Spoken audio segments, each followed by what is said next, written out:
Monsieur Girardin, Madame Kakir, Monsieur Gare, Madame Oda, Monsieur Boutet, Madame Herades, Monsieur Vallot, Madame Janet, Monsieur Defaille, Madame Amiot, qui a donné une procuration, Monsieur Garnier, Madame Sirvan, qui n'est pas là, souvent elle arrive un petit peu en retard, Monsieur Boulet, qui arrive à l'instant, Madame De Almeida, Monsieur Massot, Madame Acquesson, Madame Bonsereni, Monsieur Judith, Monsieur Esprit, Monsieur Van Slenbroek, Monsieur Michel, Madame Valente, Monsieur Gavard.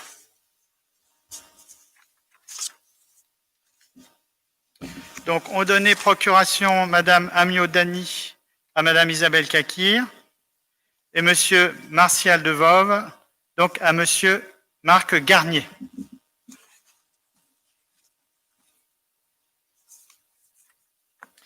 Alors, nous allons désigner un secrétaire de séance. Je propose Marie Zoda. Ça vous va, Madame Oda? D'accord, donc désigné. Approbation des procès-verbaux du 29 septembre 2020. Donc, y a-t-il des remarques concernant ce procès-verbal? Oui, Madame Sereni. De nouvelles demandes de modification, puisque celles que j'avais transmises n'ont pas été intégralement reportées et qui sont liées à la compréhension de ce qui est écrit. Donc, je ne sais pas si vous souhaitez que j'en fasse la lecture maintenant ou si je les transmets. Si c'est un petit peu long, peut-être vous le transmettez. Peut-être y a-t-il des remarques. Vous pouvez préciser les remarques concernant ce qui n'a pas été reporté. Ça tient à quoi? Ça tient à des incompréhensions faute des phrases qui sont incomplètes. Donc, effectivement, ça n'en facilite pas la lecture. Je prends par exemple à la page 11. Donc, effectivement, un prêt à usage sur 3 ans, sachant que de toute façon, au bout de 3 ans, rien ne sera produit. Il manque effectivement quelque chose à la compréhension. Ou alors, mais trop de choses sont 3 petits points. Je pense que ça tient au fait que c'était pas compréhensible dans l'enregistrement vidéo, ou audio.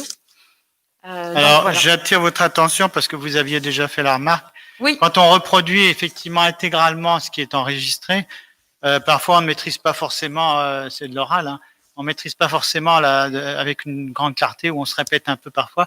C'est l'inconvénient de la transcription intégrale, c'est qu'elle reproduit aussi les hésitations ou les imperfections du langage de la langue orale. Alors, je prends un autre exemple parce que ça, c'est moi qui prenais la parole et donc je sais ce que j'ai dit.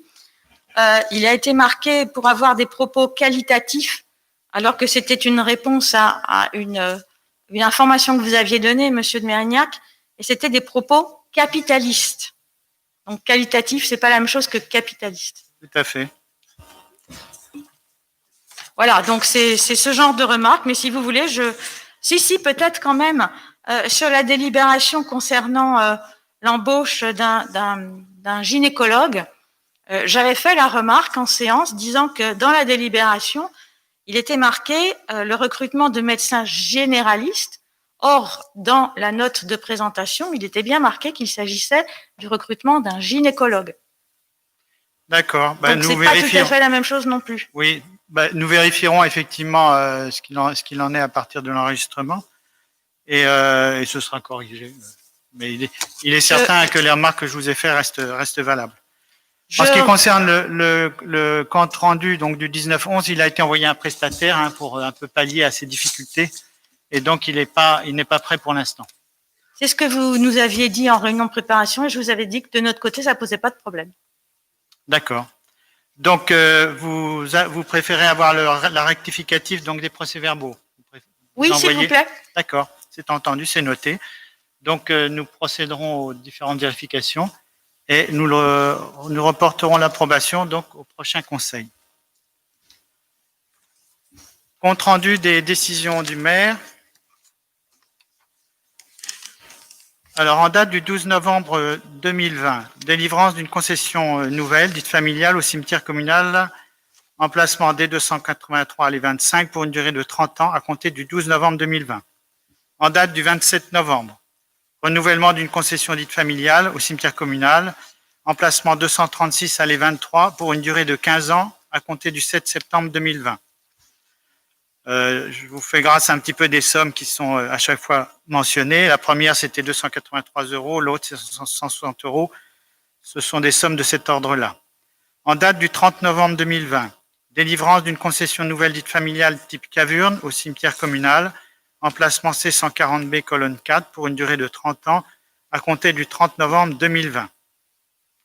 En date du 2 décembre 2020, délivrance d'une concession nouvelle dite familiale au cimetière communal, emplacement B155 allée 15 pour une durée de 15 ans à compter du 2 décembre 2020.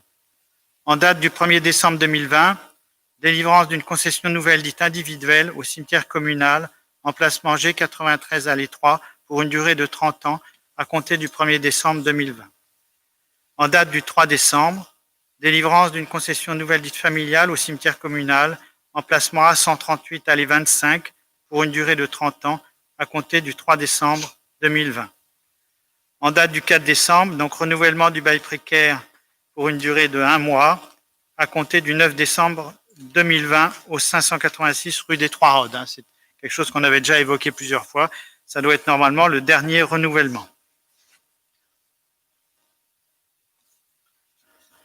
On va procéder à l'adoption du règlement intérieur du conseil municipal.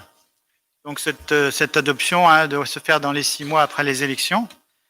Il a été l'objet donc de 2 réunions, même 3, je crois, 3 réunions, qui ont permis donc avec les chefs de groupe d'élaborer donc ce règlement intérieur. Donc il a été confronté à diverses opinions et je pense qu'on s'est entendu sur un règlement intérieur qui a permis d'exprimer à chacun ses remarques et de les intégrer de la manière la plus normale, si on peut dire possible, sachant que le règlement intérieur du conseil municipal renvoie presque à 90% au CGCT, c'est-à-dire effectivement à la loi qui est exprimée dans le code général donc des territoriales. Donc, est-ce qu'il y a des questions? Donc, vous avez eu l'occasion d'en prendre note, d'en prendre connaissance. Y a-t-il des questions ou des remarques concernant ce règlement intérieur? Madame Bonserini. Dans la tribune libre que vous aviez signée avec Madame Aberkan Joudani en septembre dernier dans Reflet, vous émettiez le souhait que l'opposition soit force de proposition en adoptant une posture constructive. Et vous disiez attendre avec impatience les suggestions de notre groupe pour l'élaboration du présent règlement intérieur. Je pense que nous avons amplement répondu à vos attentes puisque 2 réunions de travail auront été nécessaires pour étudier les nombreuses propositions que nous avons formulées. Nous remercions M. Helvig, directeur général des services, pour le travail de mise à jour du précédent règlement intérieur, travail qui nous a permis de réfléchir entre présidents de groupe présents aux réunions, c'est-à-dire avec les groupes Volpénil, notre bien commun de M. Guérin, et Volpénil, humain, citoyen et solidaire de M. Masson, puisque le groupe de l'équipe majoritaire Volpénil, notre avenir, ensemble, n'était représenté que par vous-même, M. Dubois de Mérignac, et que vous ne pouviez bien entendu pas cumuler les fonctions de représentant de groupe et de maire, ce dernier se devant d'être garant de l'équilibre des échanges. Nous saluons la qualité des échanges qui se sont déroulés au cours de ces réunions et des prises en compte de certaines des avancées que nous avons formulées dans l'intérêt de l'ensemble des conseillers municipaux. Nous constatons également avec satisfaction l'amélioration prévue par la nouvelle rédaction du règlement des conditions d'exercice de leurs fonctions des conseillers n'appartenant pas à la majorité municipale. Espérons que les moyens matériels listés soient rapidement mis en place. Après tout, c'est bientôt Noël et donc notre espoir est tout à fait légitime. Cependant, nous regrettons que certaines propositions que nous considérons comme majeures pour l'exercice de la démocratie et le respect de l'emploi de l'argent public n'ait pas été retenu, alors même qu'en réunion préparatoire, elles avaient été accueillies avec intérêt par les présidents de groupe.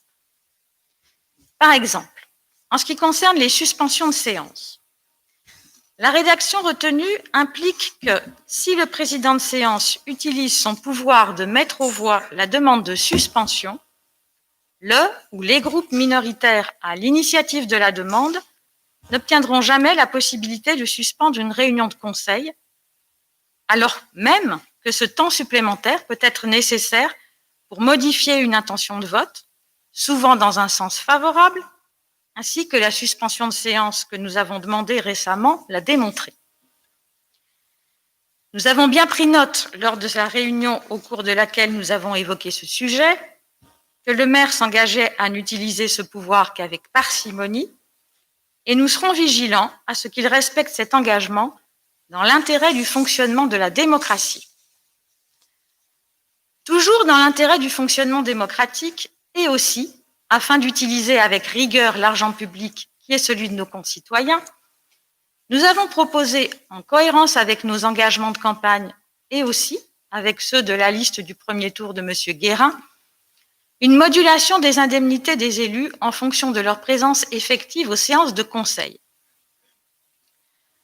Proposition qui n'a pas été retenue. Vous avez voulu nous rassurer en argumentant que si un conseiller n'était pas assidu, vous auriez tout à fait le pouvoir de pouvoir lui retirer sa délégation et donc ses indemnités.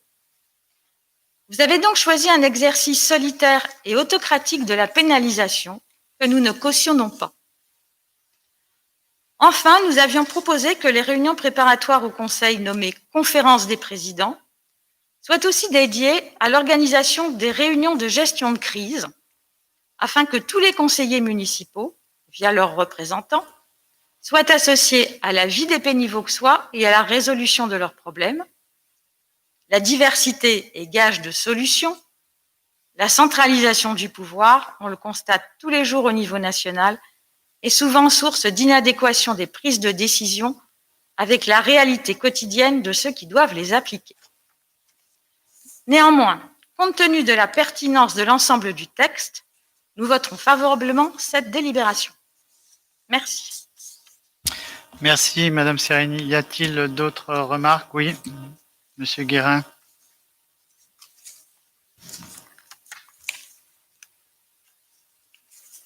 Oui, merci, Monsieur le maire, bonsoir. Je voudrais aussi remercier Monsieur le maire et le directeur général des services pour le travail en commun qu'on a fait entre les 4 groupes municipaux. Et j'ai trouvé extrêmement intéressant pour ma part qu'on associe l'opposition dans ce cadre. Ça a été, à mon avis, une bonne chose, car ça permet un travail collectif au-delà des clivages de fond qui existent, qui continuent d'exister. Mais le message est de dire que nous nous donnons une règle de fonctionnement commune pour que s'expriment ici nos différences dans un cadre accepté par tous. Je voudrais aussi souligner que Volpénil a toujours été dans le peloton de tête des pratiques démocratiques, d'une part en filmant les conseils municipaux depuis presque 10 ans, et cela bien avant l'obligation légale, en permettant l'expression de la population à la fin des conseils municipaux pour lui permettre d'interpeller directement les élus, en installant une conférence des présidents qui n'est pas obligatoire avant chaque conseil municipal et qui, dans notre esprit, ne pouvait tenir lieu de cellule de crise car trop restrictive, une cellule de crise étant pour nous ouverte sur les associations et sur la population de façon générale. L'ensemble de ces pratiques sont pour nous des acquis. Il y a quelques innovations démocratiques importantes, comme la future publication des tribunes, par exemple, dans des différents groupes politiques, sur les supports de communication de la ville et des précisions utiles sur les droits de l'opposition. Soyez sûr que le groupe Volpénil Notre Bien Commun sera attentif tout au long de ce mandat à ce que Volpénil reste à l'avant-garde et, si possible, devant le peloton sur les questions démocratiques et citoyennes. Je vous remercie. Merci, Monsieur Guérin. Y a-t-il d'autres remarques? Alors, je vais quand même répondre un petit peu à Madame Bonne-Sérény quand justement elle utilise le terme d'autocrate ou autocratique, parce que ça me fait un petit peu, ça me paraît vraiment excessif, alors même que nous avons travaillé de manière commune et de manière partagée, aussi bien au niveau de la majorité élargie et opposition. Mais bon, ça n'engage qu'elle. En ce qui concerne, par exemple, la suspension des séances, dans le texte, elle est décidée par le président de séance, effectivement, par le maire en général. Le président peut mettre aux voix toute demande émanant au moins de 2 membres du conseil. Alors, si c'est autocratique, bravo. Il revient donc au président de fixer la durée de suspension des séances, bien évidemment, pour éviter des suspensions trop longues. Et lorsque ça a été fait, on sait bien que c'est de l'ordre de 10 minutes ou 15 minutes maximum, de façon à ce que les élus du groupe ou de la majorité échangent ensemble sur une question qu'il convient de préciser. Voilà. En ce qui concerne la modulation des indemnités des élus, le fait que un élu qui n'a pas de délégation n'a pas d'indemnité, ce qui était notre propos dès le début, notre principe dès le début, il est bien évident qu'un élu qui ne viendrait pas au conseil municipal et qui ne s'occuperait pas de sa délégation, bien évidemment, on lui verrait retirer sa délégation et donc ses indemnités avec. Voilà. Alors après, on peut effectivement essayer de trouver un système qui met des points, des registres de présence, etc. Ce qui me semble d'une part suspicieux par rapport aux élus, puisque finalement, depuis plus de 12 ans que je suis au conseil municipal, j'ai vu des élus qui ont été malades, absents à cause de maladie, mais j'ai jamais vu d'élus qui se sont absentés en totalité ou très régulièrement au cours de ces mandats-là. Voilà. Donc, nous allons passer au vote. Donc, y a-t-il des voix contre? Y a-t-il des abstentions? À l'unanimité, je vous en remercie.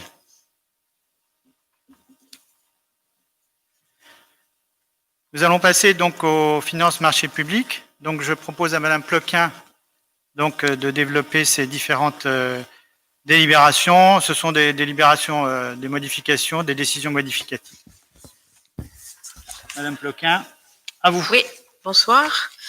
Donc, première délibération, c'est l'intégration du résultat du budget de l'eau potable 2019 dans le budget de la commune. Sachant qu'en 2015, la loi NOTRe prévoit le transfert obligatoire de la compétence eau potable aux intercommunalités. Et donc, elle a été transférée au 1er janvier 2020 à la communauté d'agglo de Melun-Val-de-Seine. Donc, nous devons réintégrer on décide ce soir, de réintégrer le résultat 2019 du budget d'eau potable au budget principal de la commune. En section de fonctionnement, pour 68 928,41 € et en section d'investissement pour 157 147,73 €. Ce sont les soldes de fonctionnement eau potable pour l'année 2019 et le solde d'investissement pour l'eau potable 2019 aussi. Voilà, simplement, comme vous le savez, au 1er janvier, le budget donc, est passé à la communauté d'agglomération. Donc, c'est le reliquat du budget 2019 qui est proposé de passer à la fois en fonctionnement et en investissement, et finalement dans le budget général, avec la fin du budget annexe eau potable. Y a-t-il des remarques ou des questions? Y a-t-il des voix contre? Des abstentions? À l'unanimité. Donc, décision modificative numéro 1, budget principal commune, donc Madame Ploquin, toujours à vous. Donc, la délibération du conseil municipal du 16 juillet 2020 approuve le budget primitif de la commune. Et aujourd'hui, nous allons prendre des décisions modificatives qui autorisent les nouvelles dépenses et recettes qui modifient les prévisions budgétaires initiales, en fait. Donc, les modifications pour la section de fonctionnement en dépenses, au chapitre 11, nous pouvons y trouver les fournitures d'entretien de la pandémie qui résultent en recettes d'une subvention de l'État. De 3 sommes de transfert de crédit qui étaient du fonctionnement, mais les écoles souhaitaient acheter des petits meubles. Donc, on bascule du budget de fonctionnement en budget d'investissement, donc on est obligé de les déduire. Donc, il y a moins 974 euros, moins 915 et moins 349 qui doivent faire une somme totale de 2238, qui porte le chapitre 11 à 9912. À ces dépenses de fonctionnement, nous pouvons ajouter le chapitre 22 qui concerne 68 928 euros et qui concerne les excédents d'eau. On revient sur... Et nous pouvons aussi ajouter le chapitre 23 pour 2238 qui est virement à la section de la section d'investissement. Le total des dépenses est donc porté à 81 078 euros. À cela, en contrepartie, on va trouver le total des recettes qui doit être identique, donc de 81 078 euros. Et en recettes, nous avons donc le résultat de fonctionnement reporté du budget annexe de l'eau potable, plus la fameuse subvention de l'État pour la pandémie des masques. Donc, nous avons un total recette égale total dépense de 81 078 euros pour la section de fonctionnement. Ensuite, nous avons les modifications sur la section d'investissement qui comme suit. Donc, le chapitre 10 qui concerne la taxe d'aménagement, c'est le reversement de la CAMS sur le dossier parc d'activité de la Croix-Bénard, qui est de 89 586 euros. Ça concerne 2 permis. On y ajoute les 2238 de mobilier qui étaient en fonctionnement, qui ont été basculés pour l'investissement de entre autres 915 et 1323 euros, plus la requalification du parking du centre culturel de la Ferme des Jeux pour un montant en chapitre 23 de 236 497 euros, ce qui porte le total des dépenses de fonctionnement à 328 321 euros. En contrepartie de cette section d'investissement dépenses, nous avons la section d'investissement recettes, où l'on trouve sur le chapitre 1 le résultat d'investissement reporté du budget eau potable, donc la section d'investissement qu'on a vu juste avant, pour 157 147 euros. Le virement de la section de fonctionnement des 2238 qui concerne les jeux d'écriture entre les petits mobiliers, fonctionnement, investissement. Et la taxe d'aménagement, l'encaissement de 2020 pour 133 144 euros qui concerne 2 permis. Pour 133 000, je l'ai dit. Et en dernier lieu, sur le chapitre 13, les amendes de police 2019 reversées sur 2020 pour 35 792 euros, qui portent le total des recettes d'investissement à 328 321 euros, ce qui fait un équilibre parfait entre le total des dépenses d'investissement et le total des recettes d'investissement. Merci. Peut-être, est-ce que vous avez des questions concernant ces décisions modificatives? Oui, Monsieur Van Slenbroek. Dans les renseignements financiers liés au Covid-19, Oui. J'ai vu qu'il y avait un achat de masques pour 31 460,10 euros. Donc je voudrais savoir, Madame Ploquin, ces masques, on est d'accord que c'est que pour les agents de la commune? Oui.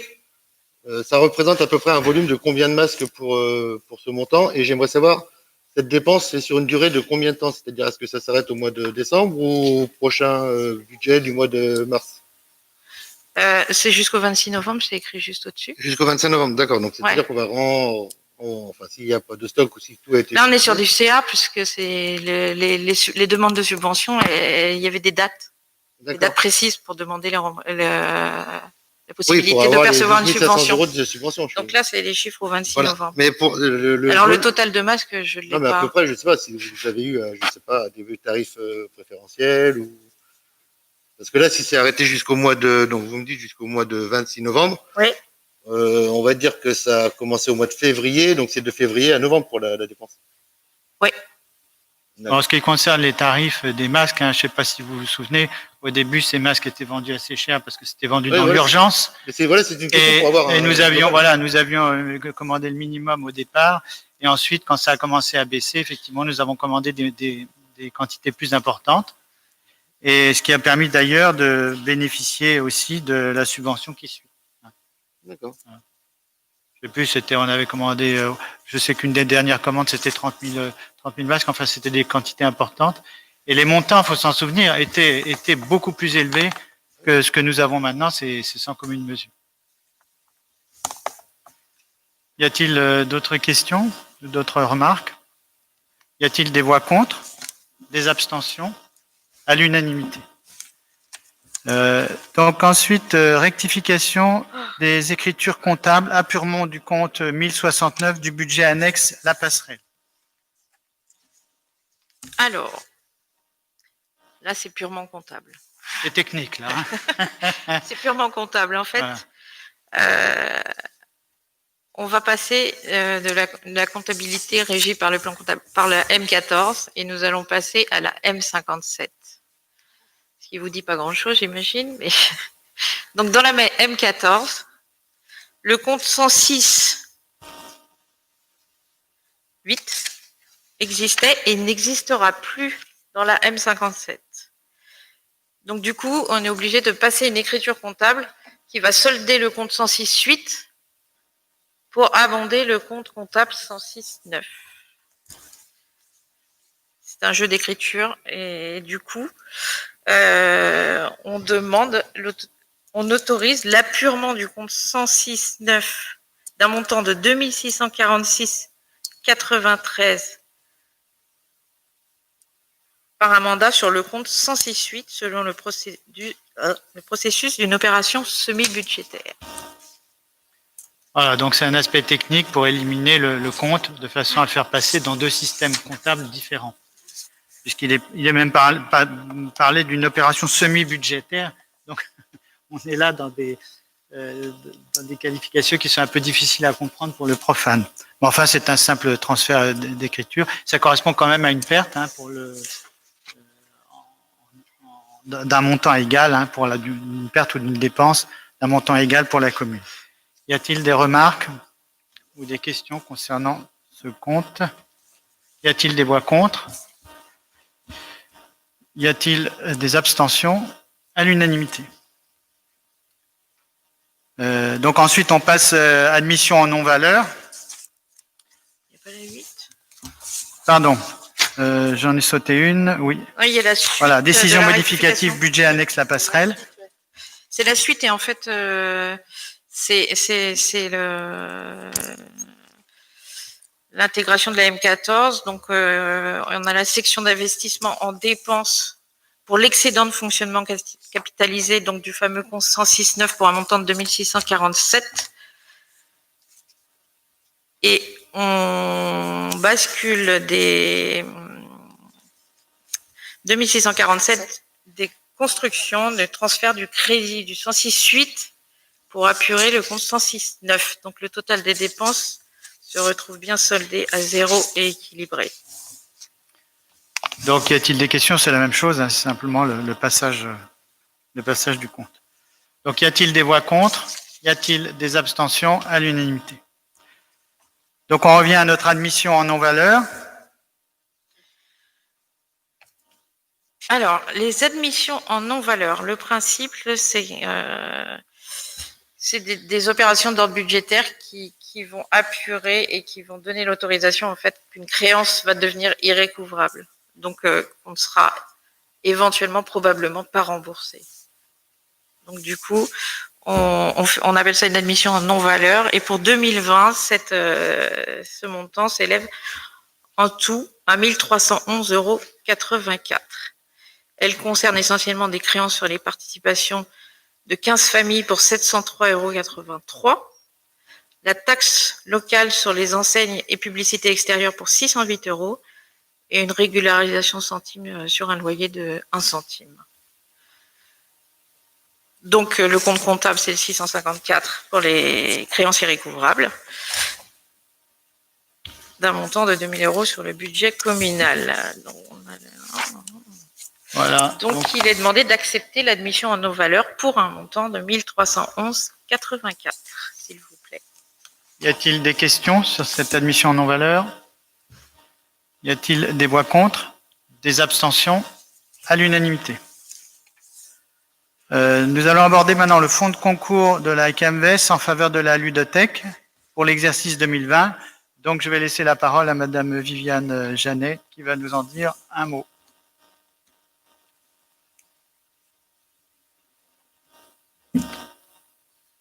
Un peu de micro. Voilà. Ah oui, pardon.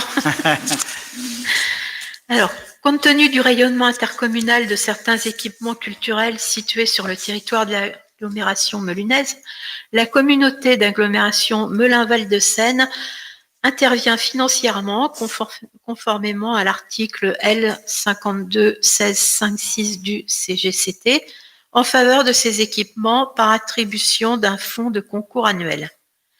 La ludothèque répond aux critères de la CAMVES pour bénéficier de ce fonds de concours. Ainsi, en date du 19 octobre 2020, la CAMVES a délibéré en faveur de l'attribution du fonds de concours en faveur de la ludothèque d'un montant de 57 755 € pour l'exercice 2020.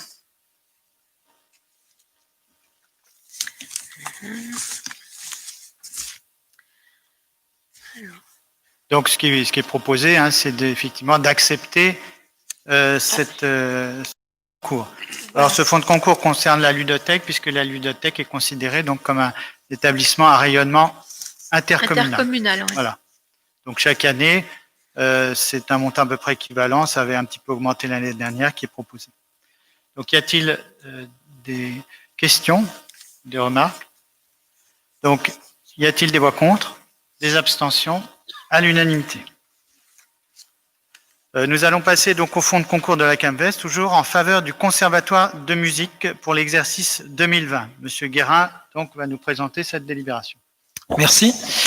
Je vais vous annoncer une autre bonne nouvelle. Dans la foulée du fonds de concours qui vient d'être attribué à la ludothèque, c'est un fonds de concours donc également versé par la CAMS, issu d'une délibération également votée au Conseil communautaire du 19 octobre, puisque c'est la même chose que pour la ludothèque. On considère que l'école de musique a un rayonnement intercommunal, c'est-à-dire qu'elle accueille des élèves qui viennent d'autres communes que de Volpénil. Donc on a une charge financière supplémentaire et c'est à ce titre que nous avons droit à ces fonds de concours. D'autant plus que, comme vous le savez, l'école de musique de Volpénil, le conservatoire, est lié par une convention tripartite au conservatoire du May sur Seine et au conservatoire de Melun. Donc, il est proposé par cette délibération d'accepter le versement de ce fonds de concours avec une convention qui est signée à la clé, ce fonds de concours de 15 500 €. Voilà, merci. Donc, ce fonds de concours finalement reconnaît le rayonnement du Conservatoire de musique de Volpénil. Alors, ce n'est pas, bien sûr, un fonds très, très important. Il est renforcé par la dotation de solidarité communautaire, qui n'a pas du tout la même manière d'être répartie au niveau des communes, mais qui vient compléter un peu l'action de la CAMVES en direction des établissements de musique. Donc, c'est un fonds qui est dont le mode d'emploi est un peu difficile à expliquer, qui est relativement peu important, mais qui est le bienvenu. Y a-t-il des questions concernant ce fonds de concours? Oui, Monsieur Judith.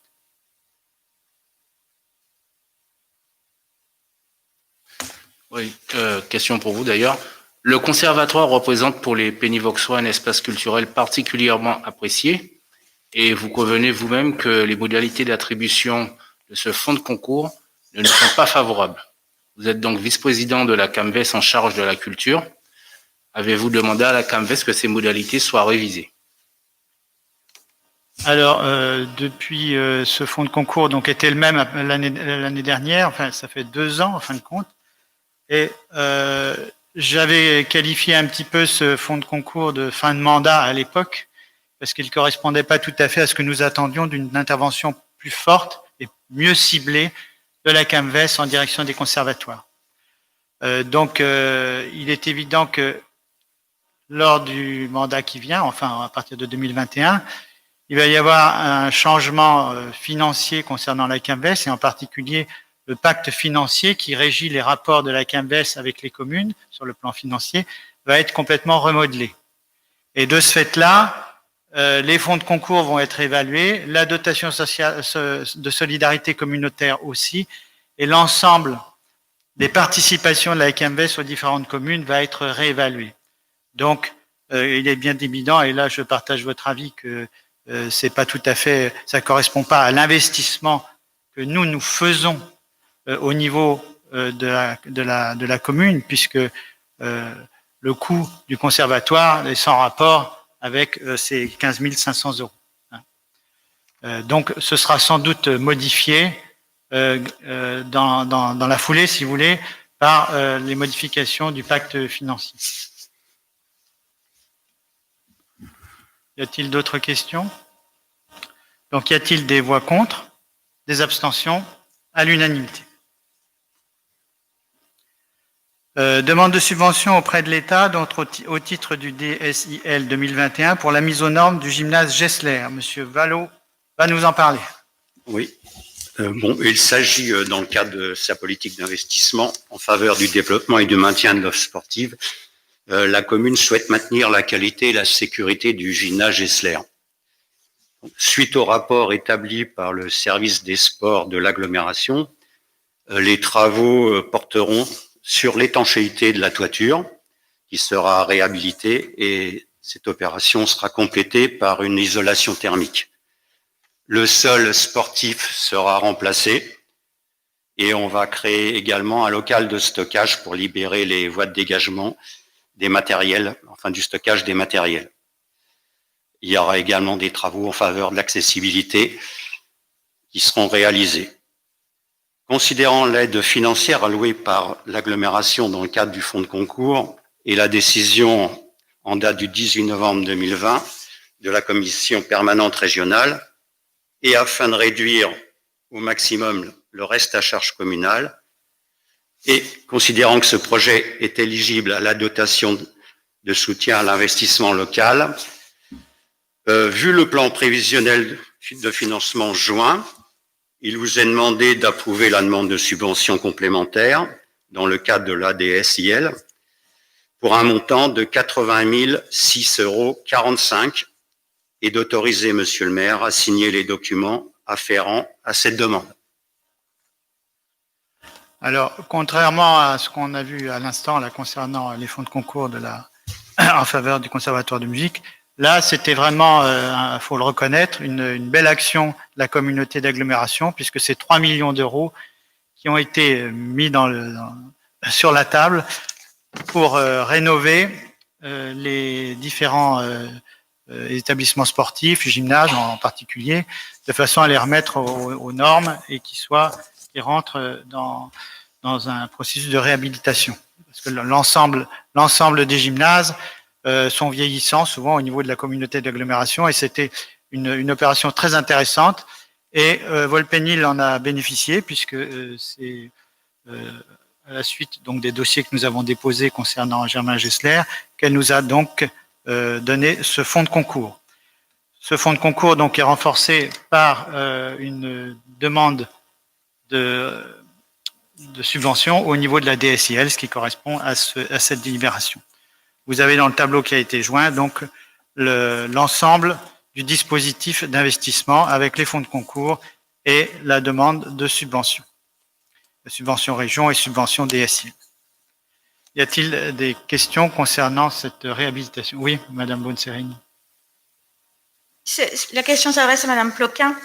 La note de présentation de cette délibération nous indique que les divers subventionnements que vous avez sollicités permettent de couvrir 62,49% des dépenses prévues. Or, lors du précédent conseil, au titre des questions diverses, j'avais suggéré à la majorité municipale de solliciter l'État dans le cadre du plan de relance aux collectivités qui permet d'obtenir un financement jusqu'à 80% des dépenses pour des projets notamment liés à la rénovation énergétique des bâtiments. Donc, avez-vous déposé un dossier d'appel à projet pour ces travaux?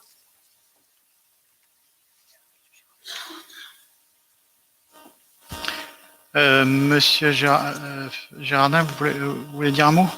Oui, je voulais vous apporter quelques éléments de réponse là-dessus. On a fait effectivement un point suite à votre remarque et on vous remercie de cette remarque avec les services qui travaillaient déjà sur ces dossiers-là et sachant qu'il y a une personne qui est dédiée au service technique, enfin qui est dédiée, pas à temps plein, mais qui est dédiée à la recherche de subventions d'investissement. Et cette personne nous a fait un retour en disant que effectivement le plan que vous annonciez là de 110 milliards d'euros suite à la loi du 3 septembre, je crois, du plan de relance et comment en fait ça augmente les plafonds de la DSIL essentiellement. Donc c'est le retour qu'elle nous a fait. Donc les subventions qu'on demande à la DSIL aujourd'hui, c'est les mêmes, si vous voulez, c'est les mêmes subventions et les plafonds. Simplement, ils ont augmenté les plafonds sur chacune des parties, des 3 parties rénovation énergétique, transition écologique, etc. Et ils ont augmenté les plafonds des subventions, donc les enveloppes budgétaires, simplement. Donc là, les dossiers, ils sont suivis et ils ont été proposé dans ce sens-là. Je ne sais pas si ça répond à votre question, mais... Oui. Partiellement, en tout cas, oui, merci. Mais donc, est-ce que vous avez une motivation des services ou de la préfecture indiquant, ou de la DSIL, indiquant la raison pour laquelle on ne peut pas arriver jusqu'aux 80%? Non. Alors, effectivement, non, j'ai pas de motivation de la DSIL ou de la préfecture, on va la demander sur ce dossier-là, mais effectivement, ça augmente les plafonds. Donc là, ils ont simplement augmenté les enveloppes budgétaires, si vous voulez, à travers ce plan de relance. On va demander effectivement la motivation de la préfecture et je manquerai pas de vous faire le retour au prochain conseil.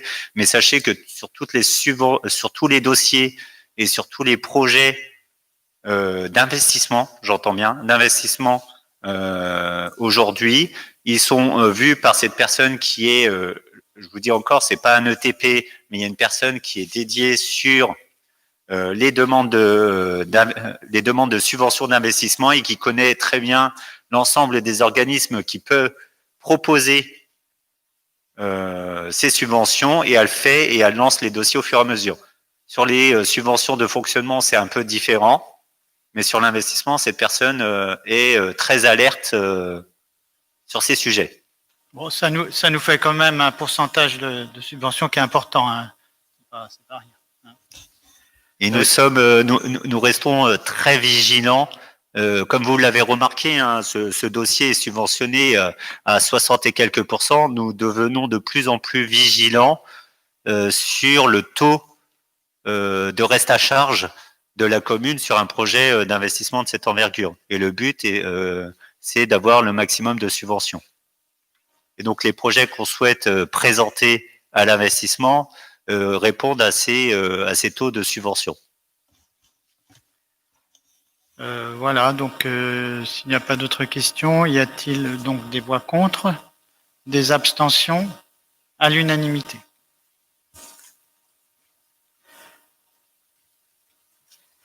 Donc, en ce qui concerne le centre municipal de santé Marie Curie, donc la délibération concerne l'autorisation de signer l'acte notarié concernant l'échange de places de parking entre copropriétaires du centre pluridisciplinaire de santé. Donc, à la marge du centre municipal de santé, c'est un aspect qui est important. Ce sont les problèmes de parking dont Madame Fatima Berkane-Joudani va nous parler. Merci, Monsieur le maire, ça faisait longtemps. Donc, en effet, les locaux qu'on avait donc achetés pour le centre de santé étaient accompagnés de places de parking, 10 très précisément. Et ces places de parking avaient été affectées de façon très aléatoire par Novalis. Et donc, il nous est apparu opportun pour le centre de santé de les regrouper pour les marquer. les marquer physiquement. Et donc, nous avons, avec le centre de santé, donc procédé à des changements de place, de parking. Et du coup, nous vous demandons ce soir d'approuver ces changements et d'autoriser Monsieur le maire à signer l'acte notarié qui, évidemment, figerait définitivement ces places de parking. Alors, il y en a 10, il y en aurait 7 pour la patientèle d'un seul côté, donc je pense que vous avez le plan, et 3 pour les médecins d'un autre côté. Voilà. Il faut savoir que nous avions réussi donc à faire des échanges à l'amiable, si on peut dire, mais vu la rotation souvent assez forte des professionnels de santé, on a préféré que ça passe devant notaire et fixer le rassemblement des parkings de manière définitive devant notaire. Donc, y a-t-il des questions concernant cette... Oui, Madame Bonserini. C'est pas une question, mais étant donné qu'on l'a réclamé de nombreuses fois depuis le mois de juillet et que cette séance est enregistrée, je voulais prendre acte que nous avons aujourd'hui le document financier appelé Centre municipal de santé Marie Curie, charge de fonctionnement, produit de fonctionnement, avec un BP 2020. Donc nous sommes 2021 et 2022. Oui, mais ça commence par un BP, donc un budget, ce qui veut bien dire que la question que j'avais posée au dernier conseil, où il me semble que vous n'étiez pas là, et qui était de savoir si ce budget existait, eh bien voilà, nous sommes satisfaits de voir qu'il existe et qu'au mois de décembre, on en a la communication. Si on l'avait eu à l'époque, on aurait peut-être voté différemment. Alors, vous voyez, vous demandiez un cadeau de Noël, Madame Bonserini. C'est le deuxième. Il est là, il arrive. C'est pas fini, paraît-il? Non, c'est pas fini.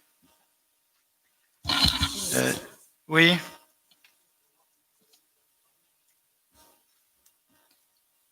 Écoutez, je pense pas que ce soit agressif du tout. Oui, ou risible. Je suis pas de votre avis. Donc, y a-t-il des questions, d'autres questions ou de remarques? Non. Y a-t-il des voix contre, des abstentions? À l'unanimité. Donc, à l'urbanisme, nous allons passer à la cession de la propriété communale 6 Albert Rogier. Donc, Monsieur Massot va nous en parler. Oui, merci. Bonsoir à tous. Donc, c'est un acte de cession de la propriété communale de rue Albert Rogier. Donc, en 2020, le bailleur social 3 Moulins Habitat nous a fait part de son souhait de se porter acquéreur de la propriété communale rue Albert Rogier pour une emprise foncière totale de 1636 mètres carrés. L'objectif étant d'y réaliser une construction de 16 logements sociaux, donc 7 en PLAI et 9 en PLUS. Donc PLAI, c'est des prêts locatifs aidés d'intégration, et PLUS, c'est des prêts locatifs à usage social, incluant également 6 logements d'urgence. La typologie des logements envisagés est de 7 T3, 4 T2 et 5 T1, et 3 Moulins Habitat a accepté de prendre en charge la totalité des frais liés à cette vente, donc les frais annexes, notamment des frais de géomètre et les actes notariés, frais d'actes notariés. Il est prévu de procéder à cette vente gracieusement en contrepartie de la réalisation de cette opération qui revêt un caractère d'intérêt général pour la commune, au regard de la réalisation d'un programme de logements sociaux comprenant 6 logements d'urgence. Donc, conformément aux dispositions de la loi Solidarité et Renouvellement Urbain, le montant estimé de cette cession est de 130 000 € hors taxe par les domaines et viendra en diminution du prélèvement de la part pour non-réalisation de logements sociaux pendant 2 années.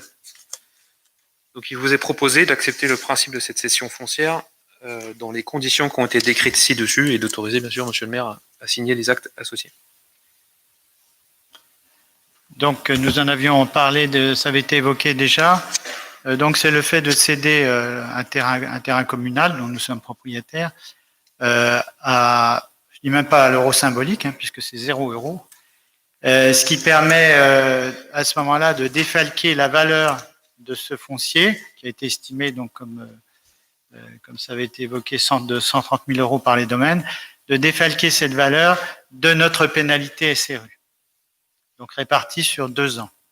Sachant que la pénalité... pardon. Ouais, vas-y. Non, tu peux en parler. Non, la pénalité est de 90 000 €, je crois, à peu près. Donc en gros, c'est une année blanche pour 2021, et puis il y aura un petit reliquat pour 2022, où c'est divisé en 2, je ne sais pas trop comment ça va être fait exactement, mais voilà.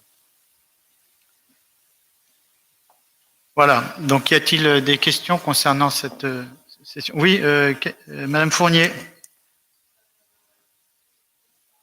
Je voudrais simplement préciser que ces 16 logements sociaux rentreront dans la comptabilité des futurs logements sociaux que nous devons bâtir dans le cadre du plan local habitat contraint par la communauté d'agglomération. Ouais, tout à fait, ça réduit le taux. Ça nous en Enfin, fait ça nous augmente déjà, le taux, pardon. ça nous fait déjà un programme de 16 logements sociaux.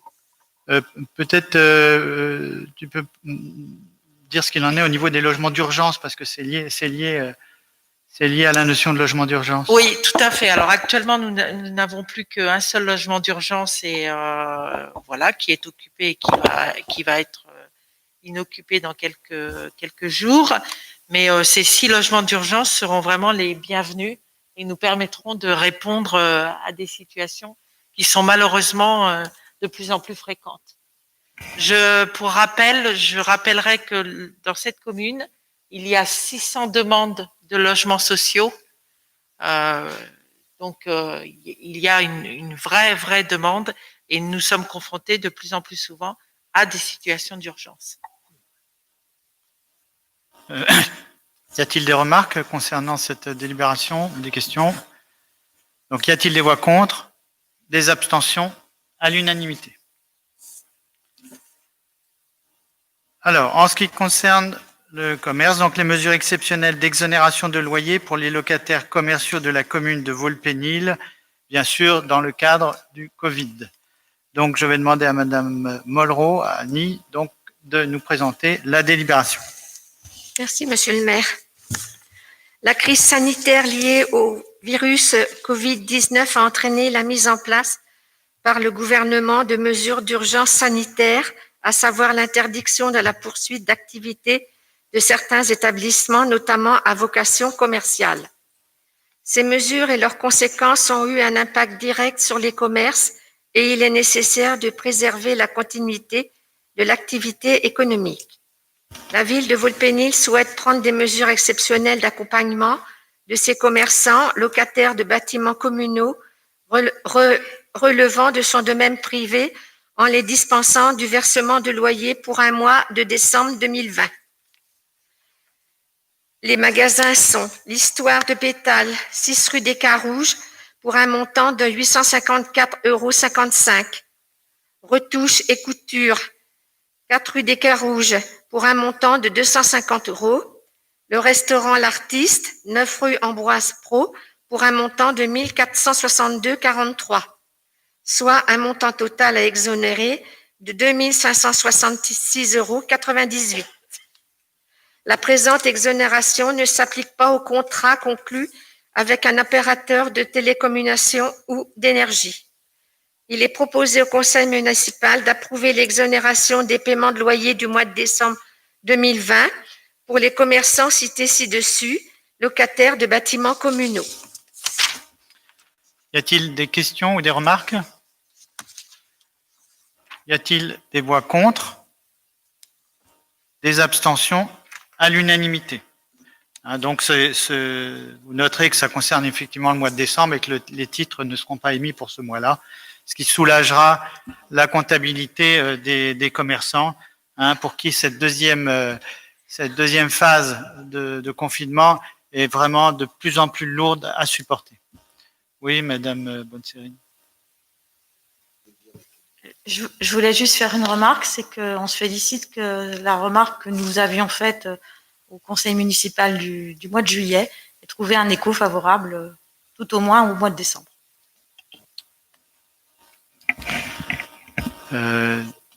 Donc je crois qu'on a voté déjà. Oui, d'accord.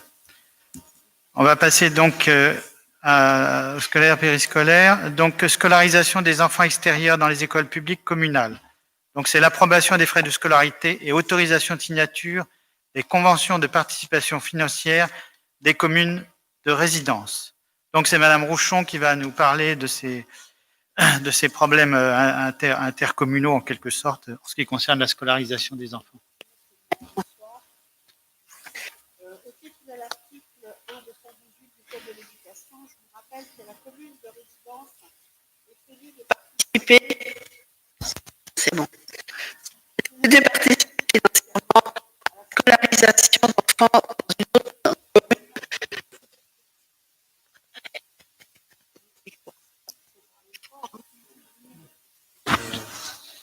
C'est pour qu'on comprenne l'enregistrement. Ah oui. Vous voulez que je reprenne sur le code de l'éducation? C'est peut-être oui. Donc, au titre de l'article L212.8 du code de l'éducation, la commune de résidence est tenue de participer financièrement à la scolarisation d'enfants dans une autre commune, dans les cas cités. Enfin, nous, ce qui nous concerne particulièrement, c'est la classe Ulysse, puisque cette classe a été ouverte au 1er septembre 2020 et qu'elle est fréquentée par quelques élèves pénivauxois, mais aussi un certain nombre d'enfants qui sont domiciliés dans d'autres communes. Le May, La Chapelle-Gautier, Rubel, voilà. Donc, une demande de prise en charge des frais de scolarité va être proposée, des contacts ont déjà été pris, mais va être proposée aux communes de résidence des enfants de la classe Ulysse et plus largement peut-être demander aux communes de domicile des enfants sur l'ensemble des classes de la commune. Lorsque les inscriptions sur Volpénil sont justifiées par des motifs énoncés. Les motifs, ça peut être aussi, par exemple, des personnes qui travaillent sur la commune de Volpénil, type éducation nationale, ATSEM, employés territoriaux et d'autres cas, mais c'est surtout sur ce genre de situation qu'on a des dérogations. Donc là, il a fallu calculer le montant de cette contribution qui allait être sollicitée auprès des communes. Alors, le montant de cette contribution, elle a été calculée à partir des dépenses de fonctionnement de l'ensemble des écoles publiques de la commune, à l'exclusion, évidemment, là, de celles relatives aux activités périscolaires. Là, je n'interviens que sur le temps scolaire et les investissements que la commune produit sur le temps scolaire. Alors, on a différents frais, je peux vous les énumérer. On a le compte 20, qui est le frais commun, qui s'élève pour l'année à 171 381,05 €, tout ce qui est frais administratifs, personnel administratif, formation, affranchissement, des courriers. Le compte 212, c'est les écoles élémentaires, c'est-à-dire 217 945,39 €. C'est l'entretien des bâtiments, le nettoyage des écoles, sachant qu'en plus la facture a été un peu plus lourde dans le cadre du plan sanitaire. Fourniture scolaire, matériel informatique et maintenance copieur. À cela s'ajoute le compte 213, qui sont les classes regroupées, ce que nous appelons les écoles primaires, parce que je vous rappelle qu'il y a les écoles maternelles, les écoles élémentaires, et on a les écoles primaires. Donc, les frais communs maternels et élémentaires sur les écoles regroupées s'élèvent, alors on a aussi chauffage, téléphone, mise en sécurité, s'élèvent à 136 068,19 €. À cela s'ajoute tout ce qui concerne le sport scolaire, piscine, escrime, le RAZ, parce que je vous rappelle que nous avons une psychologue scolaire qui est implantée sur les différentes écoles, transport intramuros, particulièrement entre l'école Gaston Dumont, qui est assez éloignée de la structure, qui est à l'Arcature pour la bibliothèque ou la ludothèque. Donc, nous avons pris l'effectif global qui est de 2019-2020, pour vous rappeler que quand même, nous avons en école maternelle 393 enfants, école élémentaire 657, qui fait à peu près, enfin pas à peu près, qui fait exactement 1050 enfants scolarisés en 2019-2020. Le montant de ces frais a été calculé à partir des sommes que je vous ai citées précédemment, avec le nombre d'élèves, ce qui fait qu'on a évalué à l'arrondi supérieur les frais de scolarité à 644 € par enfant.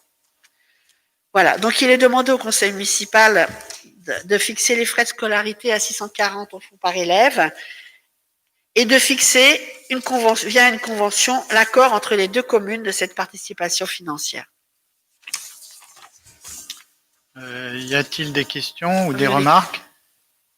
Donc, sachant qu'il est juste précisé, hein, vous l'aurez remarqué, que dans le cas où il y a un simple échange entre deux communes, effectivement, la réciprocité se fait sans passer effectivement par un règlement. Oui, par exemple, pour la classe Ulysse, nous avons 3 enfants de Melun, mais nous avons un élève de la classe de Volpénil qui est dans une classe Ulysse à Melun. Donc ça s'annule. Mais Melun nous doit quand même de scolarisation. Mais nous avons pris des contacts avec toutes les communes et bon, je pense que les choses vont se mettre en place. Mais nous avons besoin, voilà, de passer par une décision votée. Voilà, ça clarifie les rapports Voilà. entre communes et C'était ça, pour- et oui, ça évite les tout à conflits. fait. Y a-t-il des questions, des remarques? Donc, y a-t-il des voix contre, des abstentions? À l'unanimité. Donc, on va passer à la délibération suivante qui concerne un petit peu la même chose, mais qui concerne le périscolaire. Donc, c'est la participation aux frais périscolaires qui concerne les enfants scolarisés en ULIS, unité localisée pour l'inclusion scolaire, ou en classe spécifique pour les enfants en situation de handicap. Et M. Defaille va nous présenter cette délibération. Merci, Monsieur le maire. Donc, cette autre délibération concerne également la classe ULIS. Donc, des élèves de Volpénil fréquentent cette classe ULIS, mais également d'autres élèves des communes extérieures fréquentent également cette classe ULIS et notamment fréquentent les services périscolaires, que ce soit le midi pour la restauration scolaire ou les accueils du matin ou les accueils du soir, parfois les deux. Voilà. Donc pour les communes, les communes extérieures, donc on vient de les voir. Il y a actuellement on a Melun, Lemay, Rubel et La Chapelle-Gautier. Et donc le but est de fixer une convention type de participation aux frais périscolaires qui va être mise en place pour que les communes de résidence des enfants règlent le différentiel entre le tarif extérieur et le tarif qui est appliqué normalement selon le quotient familial de la famille. Par exemple, pour un enfant d'Humé-sur-Seine, pour la restauration scolaire, si le quotient familial de la famille est dans la tranche 0 à 520,99 €, vous avez le tableau en fin de... on vous a remis les tarifs de restauration et les tarifs à accueil scolaire, périscolaire. Donc vous pouvez voir que c'est en fonction du quotient familial, en fonction du nombre d'enfants qui fréquentent les accueils, qui soient voilà. Et on a le tarif pour les enfants extérieurs qui est tout à fait sur la droite. Donc logiquement, jusqu'à maintenant, les enfants payaient le tarif extérieur. Et là, donc les communes vont intervenir pour régler la différence entre le tarif extérieur et le tarif quotient familial pour les enfants. Voilà. Donc selon la tranche, bien sûr, la participation de la commune sera différente. Voilà. Mais ça représente une somme parce que environ un enfant, 140 repas à peu près dans l'année, par exemple pour la restauration scolaire, pour quelqu'un qui serait dans la première tranche, donc de 0 à 520,99 €, ça fait quand même une participation de 747,60 € en arrondissant, s'il y a 140 repas à peu près pour un enfant. Donc la commune, voilà, ça fait une somme à revenir. Voilà. Donc c'est le même processus pour les accueils périscolaires du matin et du soir. Donc cette convention sera signée par les maires en représentant chacune des communes. Donc la convention, voilà, différents cas sont prévus à l'intérieur de cette convention, notamment si chacune des communes était à la fois commune d'accueil et commune de résidence des enfants, quoi. Donc pour un enfant, seules les familles régleraient à la commune l'accueil, le tarif selon le quotient familial appliqué à cette dite commune, quoi. Donc voilà, s'il y a un échange, par exemple pour la ville de Melun, où nous-mêmes Volpénil, on a un enfant qui va à Melun et on reçoit des enfants de Volpénil, donc seules les familles règlent la part qu'elles doivent régler selon leur quotient familial et les deux communes, les versements de chacune des deux communes s'annulent. Voilà, cette convention, elle prévoit également que le quotient familial des enfants, des familles peut varier, soit à la hausse, soit à la baisse. Donc effectivement, on prendra en compte la modification sera faite. La présente convention aussi donc prévoit l'augmentation des tarifs, auquel cas effectivement il y aura aussi une variation qui sera appliquée. Et ensuite, voilà, la convention, elle est valable pour 1 an, enfin pour l'année scolaire 2020-2021. On nous dit également qu'elle est valable aussi pour 3 ans si elle n'est pas, comment dire, s'il n'y a pas un préavis pour l'annuler, quoi. Voilà. Voilà, comme vous voyez, c'est un processus assez complexe parce que finalement, un enfant, par exemple, de la classe Ulysse qui vient du Mets-sur-Seine, par exemple, autant en ce qui concerne le scolaire, c'est une obligation, autant en ce qui concerne le périscolaire, ce n'est pas une obligation par rapport à la ville de recevoir ces enfants-là. De ce fait-là, la commune émettrice, si on veut dire, à partir de laquelle vient l'enfant, n'est pas obligée non plus de verser le différentiel entre le prix extérieur et le prix communal. Donc, il faut établir une convention de façon à ce que la commune verse le différentiel qui, comme vous avez vu, sur une année et simplement sur la cantine, est déjà important. Vous m'entendez, oui. Oui, que les affectations en classe Ulysse, ce ne sont pas les parents qui décident, hein, c'est la MDPH. Hein. Donc, ils n'ont pas le choix. Hein, ça. Et c'est fait de manière, voilà, quand il y a des places qui se libèrent, ils essayent, je pense, ils s'efforcent de mettre les enfants dans les écoles où les parents demeurent. Mais c'est pas toujours le cas, c'est même assez difficile. Ce qui explique, et il est bien évident qu'au moins sur le temps périscolaire, ces enfants-là on rentre pas à la chapelle Gauthier tous les midis. Quoi. Voilà. Donc on a l'obligation, il y a forcément l'accueil sur le temps, sur la pause méridienne. Il faut quand même le citer parce que ça pose aussi parfois des difficultés aux familles. Ça fait partie des conséquences de la classe Ulysse qui effectivement nous avait pas été évoquée du tout par l'éducation nationale et l'inspectrice d'académie. Et on s'aperçoit que l'un dans l'autre, ça fait quand même des complications et des investissements financiers et donc une implication générale de la commune qui ne s'improvise pas et qui est un véritable choix politique. Y a-t-il donc des questions sur cette délibération ou des remarques? Y a-t-il des voix contre? Des abstentions? À l'unanimité. Attribution d'une prime exceptionnelle aux agents mobilisés durant la crise sanitaire de la Covid-19. C'est Madame Ploquin qui veut nous en dire un mot. Hein. C'était une attribution qui avait été souhaitée lors de le premier confinement. Et Madame Ploquin, donc, va nous en parler. Donc, nous vous proposons, Monsieur le maire, vous propose d'instaurer une prime exceptionnelle au profit des agents qui ont été particulièrement mobilisés pendant la première pandémie. Donc, elle serait attribuée selon 2 critères, l'accueil public et ou l'exposition au risque Covid et le surcroît de travail et la présence liée à la gestion de la crise. Donc, un barème de points a été défini. La prime pourrait être de 330 ou 660 ou 1000 euros et elle serait versée en une seule fois en 2021. Début d'année, j'espère.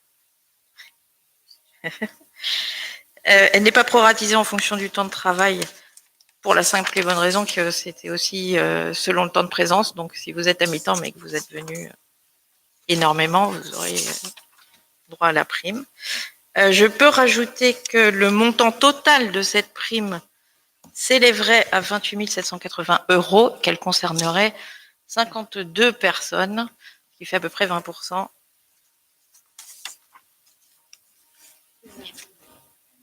Ah, pardon. 28 780 euros, le montant total, qui concernerait 52 agents. Et donc, il est demandé au conseil municipal de délibérer sur le principe d'attribution et les modalités proposées pour cette prime, s'il vous plaît. Voilà, y a-t-il des questions sur cette prime? Y a-t-il des remarques? Donc, on a essayé de faire le plus justement possible en fonction de l'exposition et du surcroît de travail. L'exposition étant celle souvent des animateurs ou des personnes, des agents qui ont été en contact avec les enfants du pôle prioritaire. Ça nous fait remonter un petit peu dans l'historique où nous avions un pôle prioritaire qui avait fonctionné longtemps. Et puis les agents qui ont eu aussi un surcroît de travail lié à la crise et en particulier la gestion de l'entretien, etc. Donc, y a-t-il donc des voix contre? Des abstentions? À l'unanimité.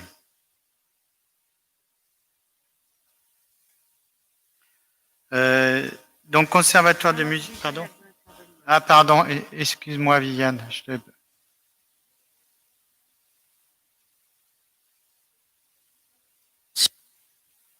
Oh. Voilà. C'est bon. Voilà.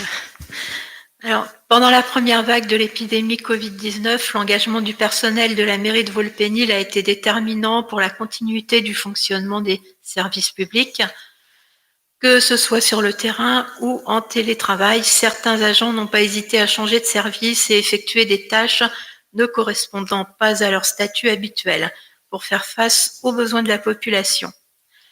L'accueil dans les classes, restauration, périscolaire des enfants du personnel prioritaire, fabrication et distribution de masques, soutien aux plus vulnérables, maintien du lien social et des démarches administratives essentielles, entretien des locaux, tâches demandant temps et exigence au vu des protocoles sanitaires variant au gré des semaines. Merci à tous les agents mobilisés pendant ce long confinement. Merci de le rappeler, Viviane. Il faut se souvenir qu'effectivement, des agents étaient passés dans d'autres services pour prêter main forte, en particulier au niveau de l'entretien, ce qui n'était pas leur fiche de poste à l'origine. Il faut s'en souvenir. C'était une période difficile et les agents se sont mobilisés et ont permis la continuité des services. En ce qui concerne donc le conservatoire de musique, donc on revient sur une exonération supplémentaire sur la 3e échéance 2019-2020 suite à l'absence d'un professeur de piano durant le confinement de mars. Donc Monsieur Guérin va nous en parler. Oui, merci. Juste avant de rentrer dans cette délib, je voudrais dire un court mot, puisque nous avions dit qu'en juillet dernier, à l'annonce de notre groupe, que nous tenterions de faire entendre dans cette enceinte les échos, les aspirations et les revendications du mouvement social. Et vous n'avez pas manqué de remarquer que ce mardi, dans leur grande diversité et dans une unité totale, les différents acteurs du monde culturel, acteurs, techniciens, musiciens, ont manifesté et défilé dans toute la France pour dire leur désarroi, leur inquiétude et même leur colère face aux décisions de l'État concernant la non-réouverture des salles de cinéma, des théâtres et des salles de spectacle. Il faudra attendre le 7 janvier pour voir à nouveau vibrer les lieux de culture où chaque soir, des milliers de personnes viennent s'évader, rêver, se cultiver, rire, partager des instants loin de toute valorisation marchande.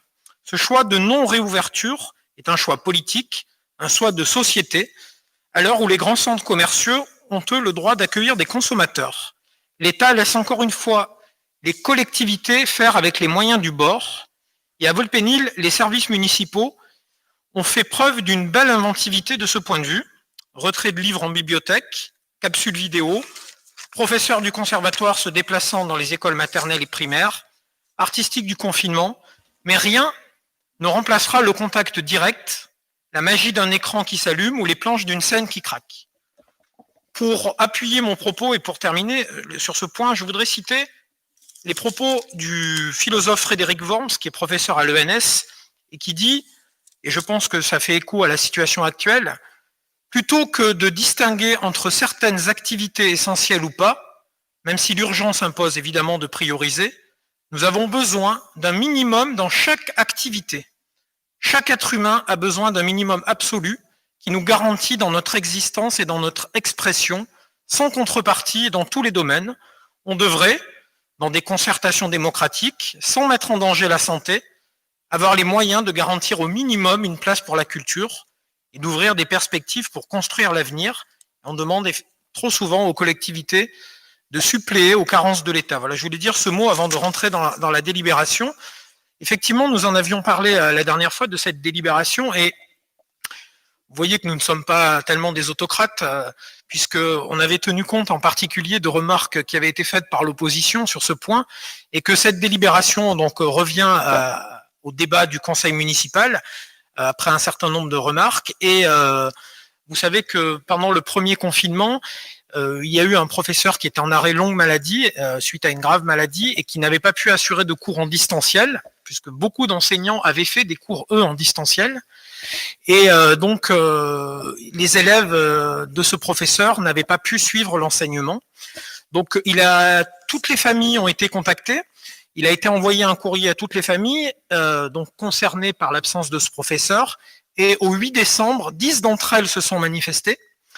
Et il est proposé, donc, dans la délibération, de faire soit un remboursement pour les élèves qui ne sont pas réinscrits au conservatoire de musique en 2020-2021, soit un avoir pour ceux qui sont réinscrits pour cette année 2020-2021. Donc, il est demandé dans cette délibération à Monsieur le maire, il est proposé, pardon, à Monsieur le maire d'annuler la facturation du 3e trimestre pour pouvoir ainsi procéder au remboursement ou créditer un avoir pour les 10 familles qui sont concernées, dont évidemment nous ne donnerons pas les noms ce soir dans cette enceinte. Voilà. Je vous remercie. Y a-t-il des questions? Oui, Madame Bonserine. Juste pour répondre à Monsieur Guérin, à moins que vous ne vous sentiez fusionnel avec Monsieur Dubois de Mérinac, je ne vous ai pas traité d'autocrate.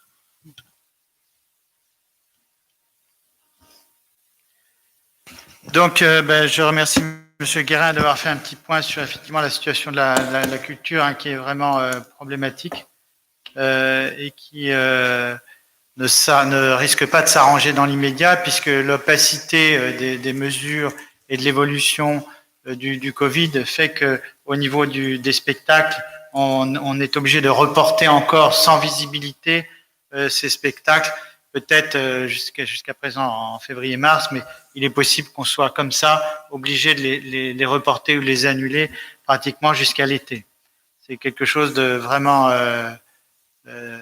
dommageable pour tous, aussi bien pour les artistes que pour les spectateurs ou les amateurs de théâtre ou de cinéma que nous sommes. C'est une situation vraiment préoccupante, hein. En ce qui concerne simplement la culture, je ne parle pas du reste. Donc, ce qui vous est proposé, c'est de voter. Oui, pardon, Monsieur Judith. Oui, j'avais juste une remarque à faire, même si ça a été dit, mais je souhaiterais quand même le reconfirmer pour notre groupe, que lors du précédent conseil, nous avions présenté un amendement de délibération qui consistait à rembourser les élèves qui en avaient fait la demande. Nous avions en effet souhaité que les 15 élèves concernés soient informés de cette possibilité de remboursement. Nous constatons que cette proposition était judicieuse, puisque ce ne sont plus 3, mais 10 élèves qui bénéficieront de ce remboursement. Merci. Alors, y a-t-il donc des voix contre, des abstentions? À l'unanimité. Alors, je pense qu'on a eu à l'unanimité sur l'ensemble du conseil municipal. C'est un peu mon cadeau de Noël, hein, peut-être. Hein. Bravo Thomas. J'ai droit à un cadeau de Noël. Oui, et, tout à fait. Et c'est sans arrière-pensée, Monsieur Esprit. Et c'est avec plaisir que je l'accepte comme tel. Je vous en remercie en tout cas. C'est un beau symbole de finir l'année sur cette unanimité. En ce qui concerne les remerciements, donc nous avons eu beaucoup de remerciements, en particulier sur le centre municipal de santé. Et je vous les citerai pas tous. Il y a Madame effectivement Colin qui nous a envoyé une belle lettre. Et nous avons des remerciements aussi de la famille du docteur Toflib qui nous remercie pour les actions que nous avons eues suite à cet événement malheureux qu'a été le décès du docteur Toflib. Y a-t-il donc... Oui. J'ai rencontré un certain nombre de personnes au fil de mes achats ou de mes déplacements dans la ville, et la grande satisfaction quand même des personnes qui fréquentent le centre médical communal. Ils sont ravis, ça répond à une réelle demande, il tenait à remercier aussi l'accueil. Les secrétaires sont très compétentes, chaleureuses et à l'écoute. Voilà. Et il tenait vraiment à ce que j'en fasse part au cours du prochain conseil municipal, parce qu'un certain nombre ne pouvaient pas être présents, vu les conditions d'organisation. Donc, ça semble donner, alors il y a sans doute quelques personnes insatisfaites, mais moi, les personnes que j'ai rencontrées étaient pleinement satisfaites et tenaient à remercier chaleureusement l'initiative de la municipalité. Merci, Madame Rouchon. Est-ce que je peux juste rebondir Oui, bien dessus? sûr. Merci, Monsieur le maire. Merci, Patricia, pour ces remerciements, mais je tenais quand même à signaler que ce service est le fruit d'un travail collectif de longue date et qu'il a vu le jour le 1er septembre. Ça a été la création d'un service difficile, dans des conditions difficiles, puisque nous avons été confinés et que les dossiers, évidemment, à l'ARS étaient en attente. Malgré tout cela, nous avons quand même réussi donc à le mettre et à l'ouvrir, à le mettre en œuvre. Vous avez, Madame Bonserini, les BP. Nous espérons la pleine réussite de ce centre médical, parce que les chiffres que vous avez sont vraiment très pointilleux, et on a essayé vraiment de vous donner le maximum d'informations. Nous espérons que dans quelques années, il sera à l'équilibre, vraiment, c'est un souhait. S'il ne l'est pas, en tout cas, c'est le choix de la majorité que de le garder, que de le pérenniser et de le renforcer. Je voulais le dire parce que nous avons des services à la mairie que nous assumons parfaitement et qui sont largement déficitaires, mais c'est normal, c'est un choix, ce sont des services publics. Je ne donnerai que pour exemple le dernier service que nous avons créé. Vous savez peut-être que c'est lequel c'est, Madame Bonserini? Non? Eh bien, le dernier service, c'est celui qui a été créé pendant la mandature de vos colistiers, de l'ancien maire, c'est le service Intergé.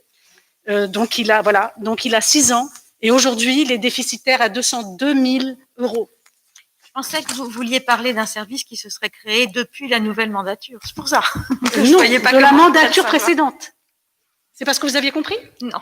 Oh bah excusez-moi alors. Donc la mandature précédente, donc c'était l'Arcature, enfin l'Intergé, pardon. Et vous voyez aujourd'hui, l'Intergé fonctionne avec un reste à charge de 202 000 €. Je ne vous donne pas les restes à charge des autres services que vous connaissez très bien puisque vous avez dû les étudier. Voilà. Donc nous espérons vraiment une longue vie à ce centre médical et en tout cas le soutien de tous les élus ici présents. Merci, Madame Joudani. Y a-t-il des questions diverses? Oui. Revenir très brièvement sur le conseil municipal du 19 novembre où nous avons été interpellés sur la possibilité, la faisabilité d'installation de composteurs collectifs sur la commune de Volpénil. D'abord, il est bon de rappeler que c'est le SMITOM qui est en charge du traitement et de la valorisation des déchets. Ça ne veut pas dire que la ville se désintéresse du problème, bien au contraire. Le compost est une manière simple de réduire nos déchets ménagers d'environ 30%. Quand nous jetons à la poubelle nos épluchures, nos restes alimentaires, ils finissent incinérés ou enfouis dans des décharges.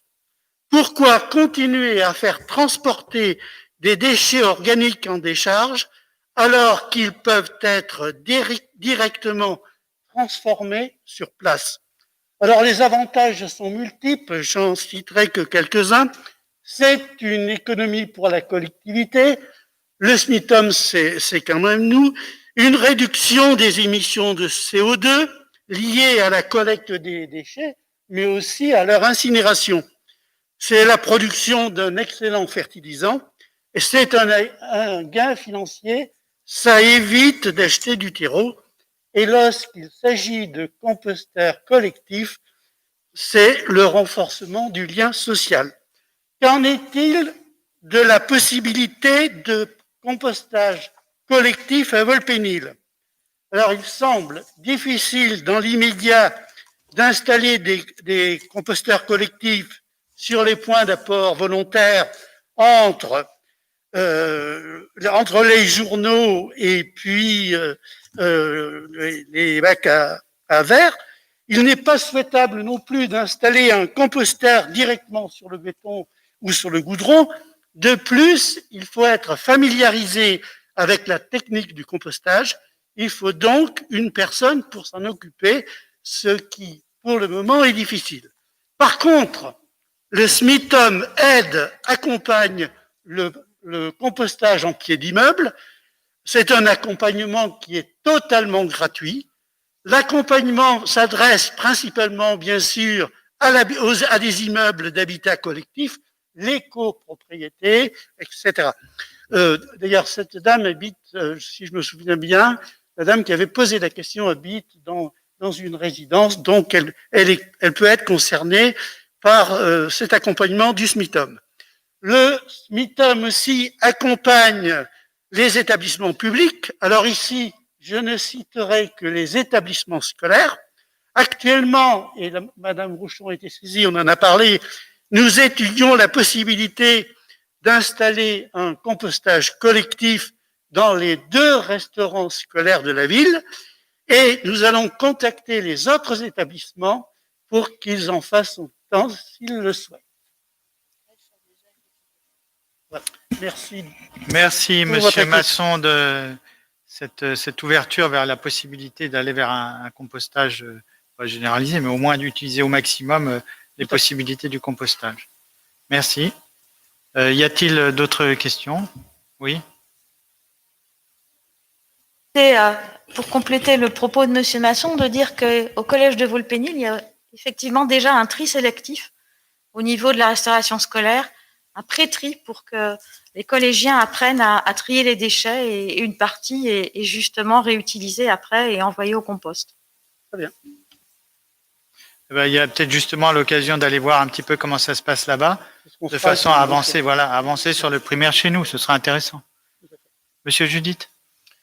Oui, nous revenons pour la 3e fois avec cette question concernant la commission consultative des finances. Et donc, nous vous demandons de nouveau, quand comptez-vous la mettre en place? Voilà, comme on dit, ce n'est pas encore fait, c'est pas encore mis en place. On vous dira quand ce sera mis en place. C'est vrai que du fait des conditions, comme vous l'avez vu, la mise en place des différentes instances, commission par rapport commission ou élection par rapport au tiers a été assez difficile et assez longue. Hein. La communauté d'agglomération aussi est dans la même difficulté à mettre en place les différentes commissions. Elles sont pas encore en place. Toutes les communes en sont là et on va avancer tranquillement vers les commissions à mettre en place. Monsieur Esprit. C'est à l'attention de Monsieur Masson, qui parle de composteurs effectivement au niveau des écoles primaires. Je crois me souvenir que Rouchon a été goudronné, ainsi que Romain Roland. Un composteur ne fonctionne absolument pas sur un terrain qui n'est pas un accès direct au sol, à la terre.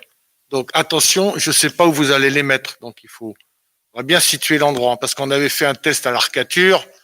C'était un flop. Voilà. Madame Rouchon, je crois, a des... Oui, je vous rassure, Monsieur Esprit, il reste encore beaucoup d'espace vert sur l'école maternelle Jean-Robert Rouchon. En effet, il y a eu des travaux qui ont été faits, particulièrement pour l'installation de nouveaux jeux, puisqu'ils ont, depuis la rentrée de septembre, des jeux tout neufs, avec le sol a été refait, particulièrement en termes de sécurité, mais il reste largement autour de l'école des espaces pour installer un composteur éventuellement. Et je tiens aussi à vous signaler que, par exemple, l'école, ça touche aussi les élèves. L'école, par exemple, Gaston Dumont est engagée dans un projet, justement, peut-être pour travailler sur le tri des déchets, sur le compostage, mais aussi, et en lien, là, on va voir avec le service des jardins, ils souhaiteraient aussi faire du jardin et faire pousser des légumes.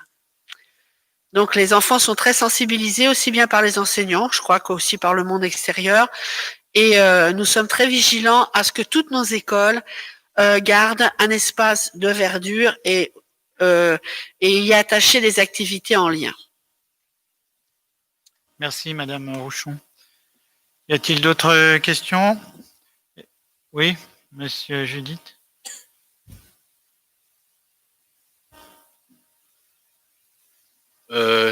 Monsieur Devove n'est pas là, mais ça fait suite à la question que j'avais posée concernant les cambriolages, agressions et insécurité sur la commune. Il s'était engagé à nous apporter des chiffres pour qu'on ait à peu près un panorama sur la commune. Donc, je ne sais pas si quelqu'un est en charge de nous répondre ce soir. J'ai pas très bien compris. Vous demandiez quoi, Monsieur Judith? Dans le conseil municipal, j'avais parlé des cambriolages, des agressions ou de l'insécurité qu'il y avait notamment sur la commune. Et Monsieur Devove était normalement, c'était chargé de nous apporter des réponses. Il n'est pas là ce soir, donc j'aimerais savoir si quelqu'un peut nous apporter les réponses ou les précisions par rapport aux questions posées lors du dernier conseil. Bah, écoutez, il n'est pas là, mais il va revenir, hein, rassurez-vous. Il sera là l'année prochaine et à ce moment-là, il pourra vous répondre avec sans doute des statistiques plus complètes parce que, comme vous le savez, les statistiques sont trimestrielles et donc ce serait très difficile d'avoir des chiffres fiables sur le trimestre écoulé. On peut se référer effectivement à des chiffres beaucoup plus anciens, mais ça n'aurait pas beaucoup d'intérêt. Madame Bonserini. Madame Aberkan-Joudani, vous êtes en charge du parc d'activités de Volpénil à la Camves. Vous êtes aussi en charge de la prévention des déchets au SMITOM et nous aimerions savoir quelles mesures vous prévoyez de prendre pour la remise en état des abords de l'ancienne usine Schindler sur laquelle s'était installé le camp illégal des gens de l'Est. Bien, merci pour cette question. Donc, nous avons rencontré il y a 1 mois et demi le vice-président qui est responsable du secteur économique et des parcs d'activité, Monsieur Haguin, que vous connaissez bien. Donc, nous avons nous avons posé donc le diagnostic et la problématique. Nous avons émis quelques pistes de travail sur le parc d'activité. Et donc, nous attendons son retour puisqu'il devait rencontrer donc les services et les responsables. Et on devait se revoir au mois de janvier pour faire un point sur ces problématiques. Alors, j'avais évoqué quelques pistes, d'ailleurs, que j'avais évoquées avec monsieur le responsable de la VIV au mois de septembre. Sur le parc d'activité, ce parc d'activité donc depuis le camp des Moldaves et depuis que nous n'entretenons plus ce parc, on a vu qu'il y avait une dégradation au niveau de l'entretien. En fait, l'entretien est passé à la communauté d'agglo, comme vous le savez, et la communauté d'agglo a 4 marchés concernant l'entretien. Un marché sur donc le nettoyage, l'entretien donc régulier, sur les arbres, les espaces verts. Et donc ces marchés sont donnés à des entreprises et ces entreprises, écoutez, elles œuvrent évidemment selon le cahier des charges qu'elles ont eu. À notre avis, évidemment, c'est insuffisant puisque nous constatons, comme vous, un certain nombre de dégradations et nous aimerions travailler avec Monsieur Haguin dans le renforcement de cet entretien. Ça, c'est pour l'entretien et les espaces verts. Il y a d'autres projets sur lesquels nous aimerions travailler et nous reviendrons ici vers vous quand on aura avancé avec Monsieur Haguin. Je ne veux pas ici, évidemment, lui faire l'impolitesse de parler en son nom. Donc, pour l'instant, nous attendons qu'il avance sur les différentes pistes et je reviendrai vers vous pour vous dire où on en est sur le parc d'activité. Si ça vous va comme réponse. J'ai cru comprendre qu'il y avait quand même une question sur le devenir du secteur des Moldaves, c'est bien ça? Oui, c'est ça.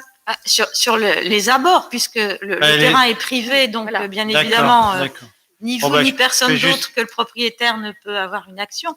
Mais pour y passer tous les jours, ça déborde de manière considérable avec l'insécurité qui s'est manifestée, puisque on s'est croisé, Monsieur Mérignac, avec Monsieur Dehove et les services techniques lors de l'explosion des bouteilles de gaz sur le site. Mais j'en reviens à la question que j'avais posée au moment où nous avons voté sur la délibération concernant le transfert effectivement de l'entretien de cette zone à la communauté d'agglomération. Il y avait avant un conventionnement. Vous m'avez dit qu'il n'était pas souhaitable de le renouveler. Je m'interroge aujourd'hui sur... Non, alors, on ne peut pas revenir en arrière puisque la communauté d'agglo a pris en charge cette compétence et elle a des marchés sur ce qu'on faisait avant. Donc, disons la négociation... Elle n'a pas voulu reconduire la convention qui nous liait concernant le nettoyage de la zone d'activité. Parce qu'elle aurait pu vous faire une délégation, comme c'était précédent, de manière précédente. Oui, mais non. Elle l'a pas souhaité. Je pense que c'est regrettable et qu'il serait pertinent que vous puissiez éventuellement renégocier une délégation de la gestion de ce site. C'est peu probable puisque c'était déjà cette convention était déjà dérogatoire par rapport à la compétence de la communauté d'agglomération. En ce qui concerne le site Schindler, donc qui est le site qui a accueilli des Moldaves, comme vous l'avez appris par la presse, donc ces Moldaves sont partis, et ils ont été évacués par la préfecture, et suite d'ailleurs à effectivement les nombreux courriers qu'on avait envoyés et le dossier général qui exprimait notre inquiétude par rapport à l'insécurité concernant ce camp, insécurité qui a d'ailleurs été confirmée puisque pendant même le début d'évacuation qui s'est prolongé sur une dizaine de jours, il y a eu un incendie qui heureusement n'a pas fait de blessés, avec explosion de bouteilles de gaz, comme vous l'avez dit, c'était assez spectaculaire. Actuellement, le camp donc est évacué, il va être repris en main, si on peut dire, et nettoyé et dégagé par l'entreprise qui devait le racheter juste avant l'occupation des Moldaves, qui est l'entreprise Polydoc, et donc le lieu va tout de suite être réoccupé et sécurisé par cette entreprise, qui reste en relation avec l'entreprise Schindler et qui est toujours en pourparlers. Il y a même un permis de construire qui a été déposé concernant cette entreprise. Donc, on a l'espoir de voir à nouveau une activité sur cette parcelle. Et naturellement, ça ne résout pas le problème des Moldaves, puisque il y a le traitement social de cette occupation est fait de manière assez marginale, puisque ces populations ne se sont pas fait recenser ou ne se sont pas fait inscrire sur des actions sociales à la suite de leur évacuation du camp, à la différence d'autres populations. Donc, elles partent un petit peu dans la nature, si on peut dire, et ce n'est, malgré le soulagement que l'on a de voir partir et de retrouver ce foncier qui peut être à nouveau dans la zone d'activité réaffecté à une véritable activité, malgré ce soulagement, on peut se poser des questions de l'absence de politique générale concernant ces populations dites moldaves, au sens où ce ne sont pas des gens du voyage, ce ne sont pas non plus des gens à dominante demande d'asile, mais qui viennent pour des activités particulières, de ferraillage, etc., comme tout le monde a pu voir ou a pu lire concernant leur manière de vivre au sein de cette occupation. Voilà. S'il n'y a pas d'autres questions, oui, une dernière, Monsieur Judith.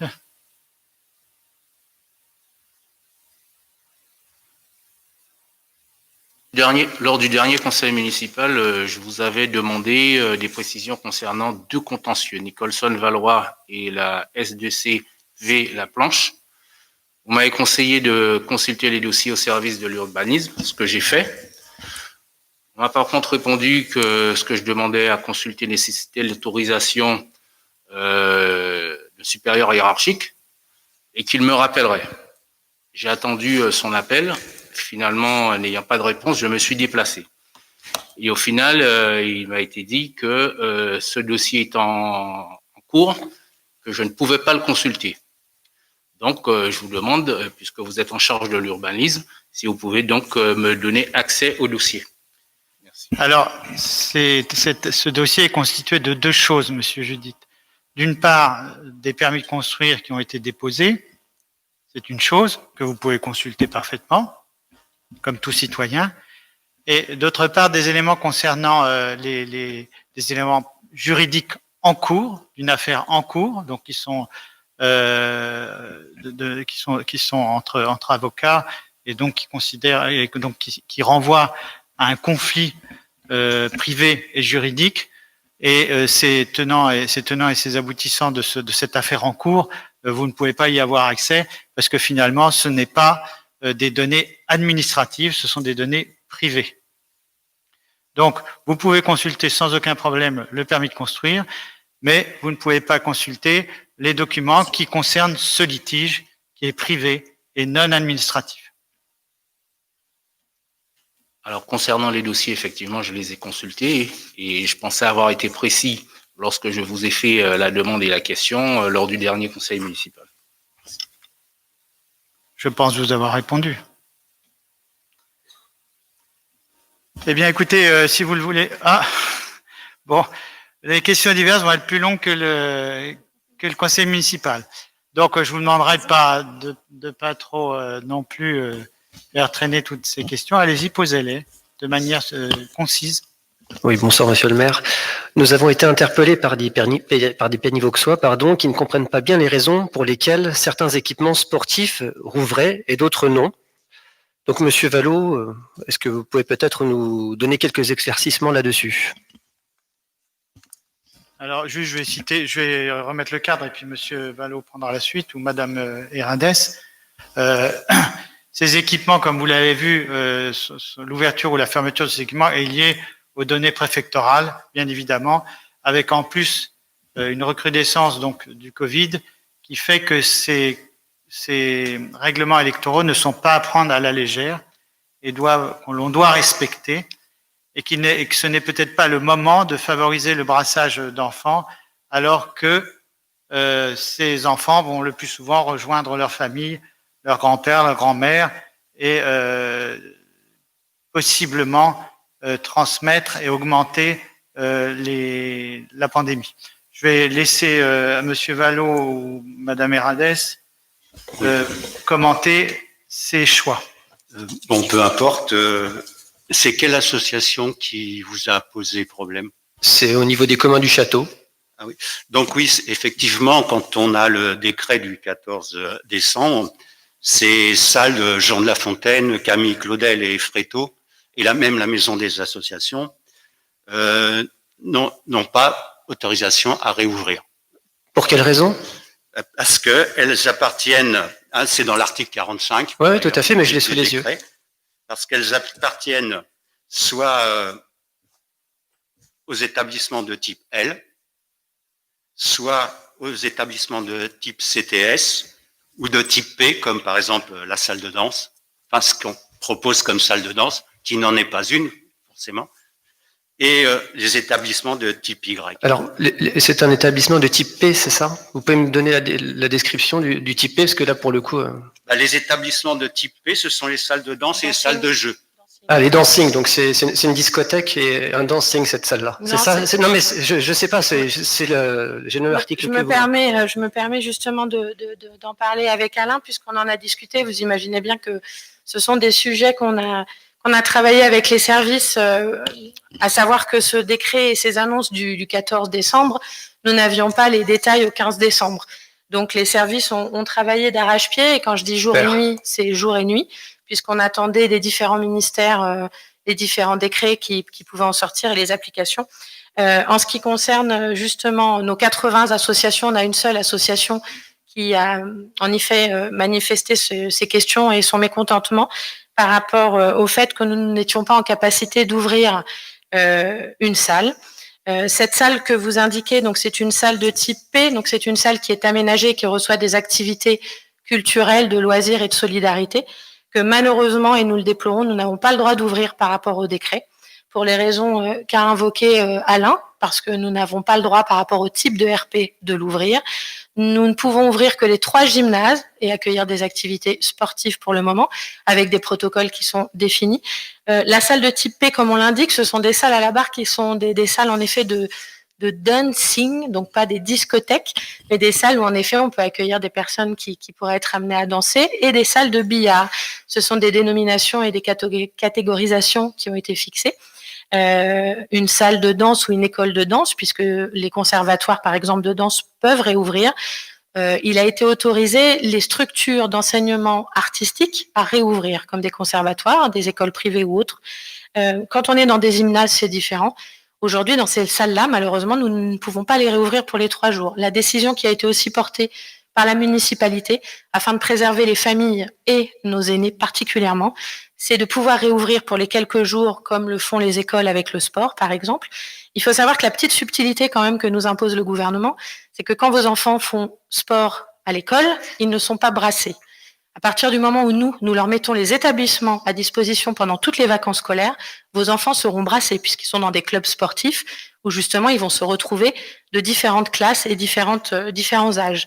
La décision a été prise très difficilement, puisque ce sont des décisions qui sont difficiles à porter aussi, de ne pas réouvrir pendant les vacances scolaires, ce que les associations ont grand majoritairement compris, et nous en ont remercié aussi, parce que nous ne souhaitons pas brasser ces enfants et nous ne souhaitons pas mettre en danger des familles et créer des clusters à ce niveau-là.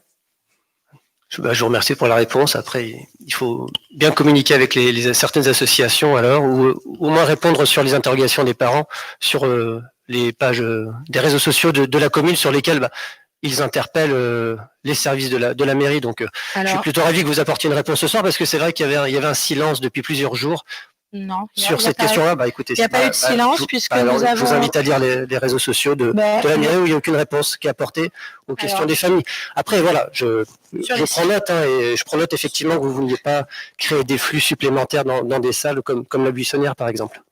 Nous avons répondu donc au président d'association et nous avons averti toutes les associations des mesures qui étaient prises, et les quelques mails qui ont été envoyés au service de la vie associative, que je remercie grandement d'ailleurs pour son travail et sa réactivité, qui en effet ne passe pas ses journées sur le réseau social. Donc nous regarderons si nous avons eu des messages à ce sujet aujourd'hui. En tout cas, des mails ont été envoyés dès aujourd'hui et les réponses ont été apportées.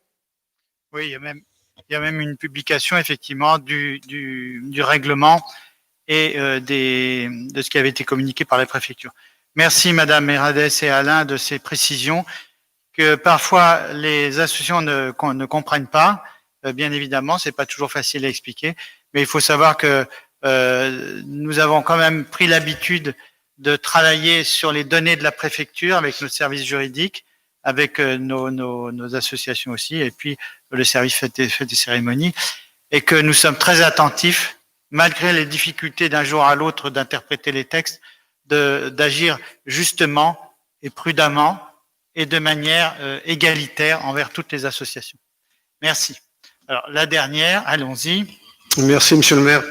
Ma question, en fait, concerne une pénivauxoise qui nous a contactés sur notre groupe, par nos moyens de communication.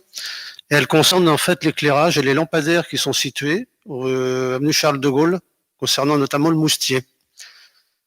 Elle a posé une question au service technique en leur demandant quand seraient remplacés ces lampadaires, et notamment dans le cadre de la performance énergétique. Monsieur Nogas s'était engagé à faire effectuer les travaux et que ce serait fait fin novembre. Aujourd'hui, elle nous contacte, nous demande pourquoi c'est pas fait. Est-ce que vous avez une date à définir? Est-ce que vous avez une réponse à nous apporter? Je vous remercie. Écoutez, je n'ai pas de réponse précise à vous apporter, mais je contacterai Monsieur Nogas pour qu'il nous donne ses lumières, si je puis dire, là-dessus. Mais il y a certainement une raison. Comme vous le savez, le marché à performance énergétique concerne une grande quantité de candélabres et ils sont remplacés progressivement suivant des variations et des avenants dont vous avez pu prendre connaissance au cours des différents conseils municipaux. Pour ce point-là, le service va vous répondre, il y a pas de problème, je ne peux pas vous donner de réponse immédiate. J'en profite, pardon, j'ai pas terminé. J'en profite aussi pour m'associer à cette personne, habitant justement à côté du Moustier aussi, pour vous dire que l'éclairage est vraiment très défectueux et que ça va devenir vraiment nécessaire. Entendu, Merci. nous en prenons note, Oui. monsieur. Ils ont déjà commencé à changer les lampadaires. Ils ont notamment changé celui qui est en face, le marchand de journaux. Eh ben, vous avez bien fait de le dire parce qu'en fait, ça doit être fait d'hier ou d'avant-hier, mais ça fait très longtemps qu'il était déjà déterré, que ça représentait un danger puisque les fils sortaient de l'herbe et qu'en fait, quand vous passiez au centre commercial du Moustier, les gens qui ne peuvent pas consommer à l'intérieur de la librairie consommaient à côté de cet édifice.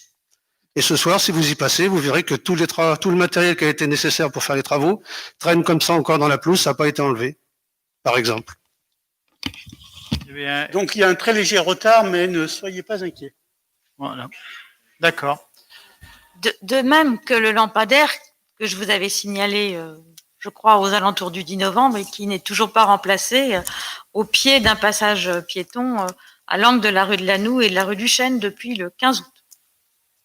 Il me semblait que ça avait été réparé, mais je vais vérifier. Toujours pas. Je vais vérifier. Je vous remercie. Donc, nous allons clore ce conseil municipal. Je vous souhaite, Aurélien. Oui, je vais terminer quand même mon annonce et mon souhait. Je souhaite à tous des bonnes fêtes de Noël, avec la santé pour tous et le plaisir de vous retrouver donc l'année prochaine, hein, dans des conditions qui, j'espère, seront un petit peu différentes de ce soir, parce qu'il faut le dire, le public nous manque quand même. Alors, vas-y Aurélien. Alors, pour terminer cette séance avec un nouveau cadeau, donc j'ai proposé à Monsieur le maire d'offrir à tous les conseillers municipaux un livre qui s'appelle « À la découverte de Volpénil », donc qui est entièrement sur Volpénil et qui va vous être distribué avant de partir. Voilà. Merci Voilà, à vous je et pense- puis bonne fête à tous. Je remercie Aurélien de cette attention, de terminer ce conseil municipal cette année par un don et par quelque chose qui veut nous permettre en plus de découvrir une partie de Volpénil que nous connaissons pas forcément. Merci à toutes et à tous. Passez de bonnes fêtes.